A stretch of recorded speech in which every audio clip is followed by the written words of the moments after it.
Olá, tudo bem? Eu espero que sim. Meu nome é Jaderson Freitas, especialista em segurança da informação e cibersegurança com experiência de mais de 16 anos nessas áreas. De segunda a sexta-feira eu compartilho aqui no meu canal no YouTube um quadro que eu chamo de Notícias do Mundo de Segurança da Informação, notícias selecionadas dos mais diversos portais da internet sobre esses temas.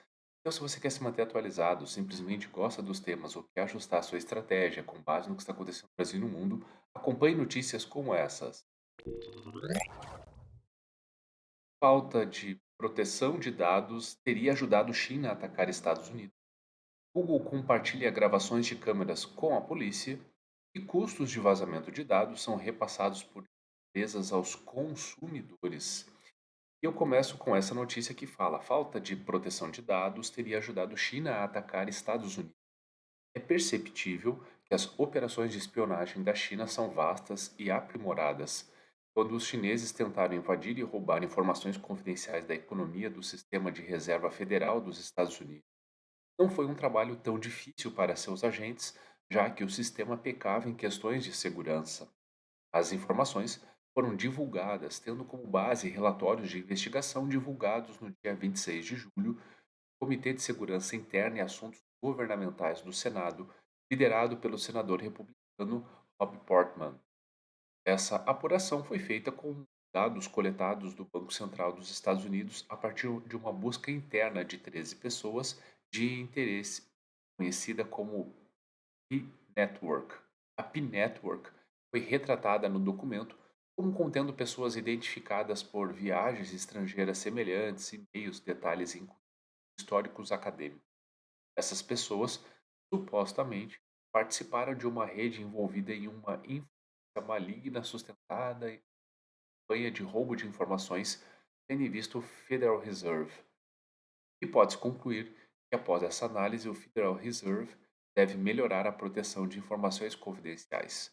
O relatório aconselhou que o Federal Reserve deve implementar requisitos robustos de contato estrangeiro, viagens, apoio financeiro, conflito de interesses e compromisso para funcionários do Federal Reserve com acesso a informações confidenciais, informações controladas restritas do Comitê Federal de Mercado Aberto Classe 1, 2 e 3 e finalizou com: isso deve incluir um programa de conformidade e auditoria com penalidades por falhas na divulgação e no possível rescisão ou negação de acesso a informações confidenciais do Federal Reserve. Segundo o documento, a investigação estudou o histórico de busca na internet e, a partir dele, foi possível ver que o colaborador do Federal Reserve ou artigos que nos ajudariam a entender melhor as punições por espionagem econômica e mentiras sobre a venda de informações confidenciais a agentes de inteligência chineses. Nem todos os colaboradores do governo concordaram com as descobertas e parece uma situação que a mídia estatal chinesa gosta de apontar. O presidente do Federal Reserve dos Estados Unidos, Jerome Powell, afirmou que estão confiantes de que os funcionários do Federal Reserve entendem suas obrigações e estão comprometidos em manter a confidencialidade de informações e a integridade de nossa força de trabalho. Além de relatar, está profundamente preocupado com as insinuações injustas, infundadas e não verificadas. Acho que de qualquer forma aqui vocês percebem e é um problema que acontece em todos os países, né? Garantir a confidencialidade de informações sensíveis é um desafio para todos os países, empresas. Google compartilha gravações de câmeras com a polícia. Recentemente, a Amazon teve sua reputação manchada por conceder acesso a imagens das campainhas eletrônicas Ring para a polícia norte-americana. O fato foi exposto no início. Agora, foi revelado que o Google segue a mesma linha ao disponibilizar imagens a agentes policiais. As informações vieram pelo site norte-americano CNET, em que um funcionário não identificado da Nest, empresa subsidiária da Google, responsável por controlar os aparelhos inteligentes, disse que a companhia tenta avisar seus usuários das situações de perigo e concede as gravações à polícia. De acordo com a política de solicitação de informações do Google, a empresa disse que pode disponibilizar gravações em casos que vidas estejam comprometidas. Se acreditarmos razoavelmente que podemos impedir que alguém morra ou sofra danos físicos graves, podemos fornecer informações a uma agência governamental, por exemplo. No caso de ameaças de bomba, tiroteios em escolas, sequestros, prevenção de suicídio, casos de pessoas desaparecidas. Ainda consideramos essas solicitações à luz das leis aplicáveis e nossas políticas. Segundo a legislação norte-americana, as empresas não têm a obrigação de transmitir imagens aos policiais, mas as gravações podem ser passadas à polícia caso ela considere que se trata de uma situação de emergência. Enquanto Google e Amazon seguem abertas a disponibilizar as imagens aos agentes policiais, empresas de aparelhos eletrônicos domésticos e companhias eletrônicas como Arlo, Apple, Wise e Anker comprometeram a não compartilhar imagens com a polícia. E na última notícia de hoje, olhem como é preocupante aqui. Custos de vazamento de dados são repassados por empresas aos consumidores.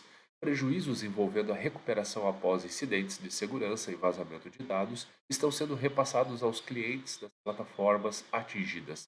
É o que mostra uma pesquisa da IBM que, mais uma vez, exibe recorde no total de gastos após incidentes cibernéticos, um número em crescimento constante e que aumentou 12,7% desde 2020. De acordo com a pesquisa da empresa, o custo médio de um incidente de vazamento de dados em 2022 é de 4,35 bilhões de dólares, 2,6% acima do registrado no ano passado.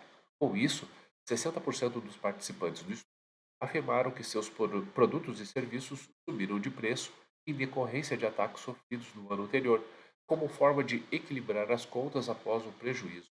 Essa é uma realidade, inclusive, no Brasil, considerado o país com a maior taxa de crescimento nos prejuízos ano a ano. Por aqui, em 2022, o custo médio de recuperação ficou na casa de 1,38 milhão de dólares, um crescimento assustador de 27,8% em relação a 2021. Em valores absolutos, estamos na 16ª colocação no ranking global. Os danos são de longo prazo, também com as companhias afirmando que as perdas continuam mesmo após a contenção do incidente e retomada dos sistemas. Em alguns casos, prejuízos ainda eram registrados mais de um ano depois de serem vítimas do cybercrime, com o aumento resultante nos valores de serviços oferecidos sendo maior até mesmo que o decorrente de fatores econômicos comuns, como a inflação ou ainda presente escassez de chips. Os Estados Unidos aparecem como o país com maior custo médio após ataques cibernéticos, 9,44 milhões de dólares, e um crescimento de 4,3 em relação a 2000, seguido do Oriente Médio, 7,46 milhões de dólares, e do Canadá, com 5,64 milhões de dólares. Dos 17 países analisados pela IBM, apenas 6 apresentaram redução: Alemanha, Japão, França, Coreia do Sul, Escandinávia e Turquia. Setores críticos, como não poderia deixar de ser, apresentam os valores de mitigação mais altos. A área de saúde liderou o ranking com um custo médio de 10,1 milhões de dólares, à frente dos serviços financeiros, 5,97 milhões de dólares, e da indústria farmacêutica, 5,01 milhões. Em tempos pós-vacina e com novas epidemias surgindo, os segmentos também lideram a lista dos mais visados por cybercriminosos.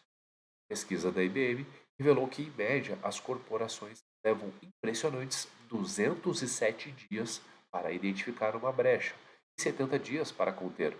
Os números são altos, mas também representam redução em relação a 2021, quando os totais eram de, respectivamente, 212 dias e 75 dias.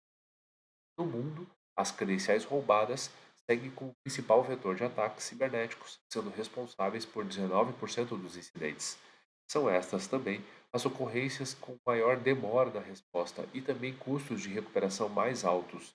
As campanhas de phishing aparecem em segundo lugar, com 16%, enquanto o ransomware, 11%.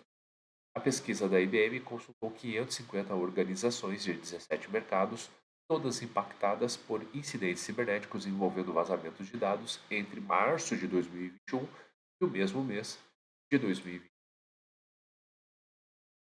Bom, pessoal, o que eu tinha para trazer hoje era isso. Espero sinceramente que vocês tenham gostado. E se gostaram, Curta, salve, compartilhe esse post ou marque a pessoa ou as pessoas que podem se beneficiar desse tipo de conteúdo. Com certeza que fazendo essas ações, podemos fazer a diferença trazendo mais cultura de segurança da informação. E se você ficou com alguma dúvida, tem alguma crítica ou sugestão, fique muito à vontade para deixar comentários ou mandar mensagem diretamente para mim. Faço questão de ler, sanar as dúvidas e, na medida do possível, aprimorar o conteúdo ou o formato do conteúdo para que tenha cada vez mais relevância. Combinado? Ótimo dia a todos e até a próxima.